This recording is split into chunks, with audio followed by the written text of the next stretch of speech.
से पहले ही हरकत में आ गया। मैंने तुरंत एक तरफ रोल मारा। ये पूरी तरह से मेरा बचाव करने का तरीका था।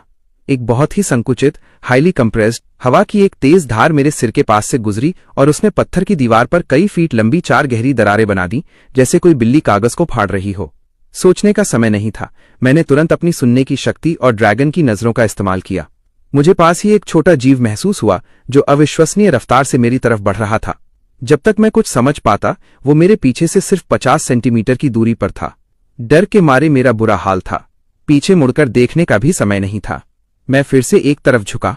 नुकीले पंजों ने मेरे चेहरे के तराजू को बस छूते हुए खरोंच दिया।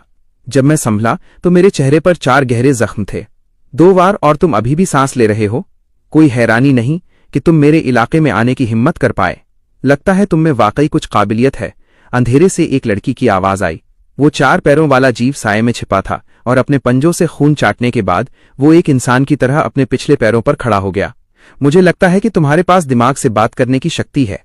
फिर तो हम बात कर सकते हैं, लेकिन चाहे जो भी हो, तुमने मेरे इलाके में कदम रखा है तो जिंदा बाहर निकलने की उम्मीद मत करना। मैं उसे साफ देख तो नहीं पा रहा था, लेकिन महसूस कर सकता था कि वो मुझ पर हंस रही है। जैसे ही उसने अपनी बात खत्म की, वो धुंधली आकृति बिजली की रफ्तार से मेरी तरफ आई। इतनी तेज कि नग्न आंखों से उसे देखना मुश्किल था।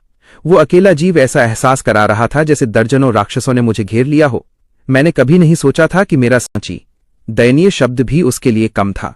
वो एक बैटल मॉन्क थी, लेवल 19, एक साधारण मानव महिला।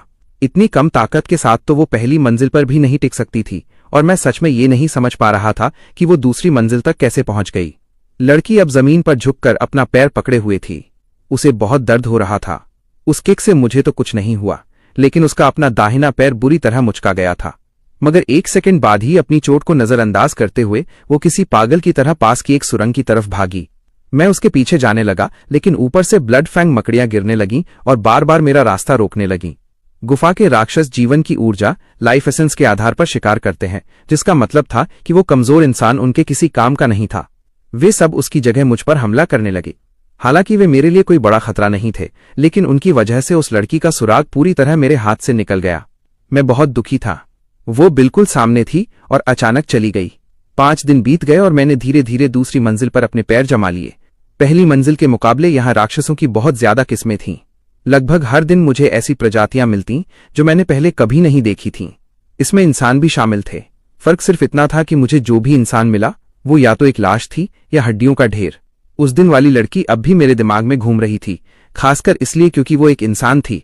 हाल के दिनों में मुझे दूसरी मंजिल पर कई बार इंसानों के अवशेष मिले और बड़ी संख्या में इंसानों के पैरों के निशान भी, जिससे लग रहा था कि कम से कम 200-300 लोगों का समूह यहाँ आया।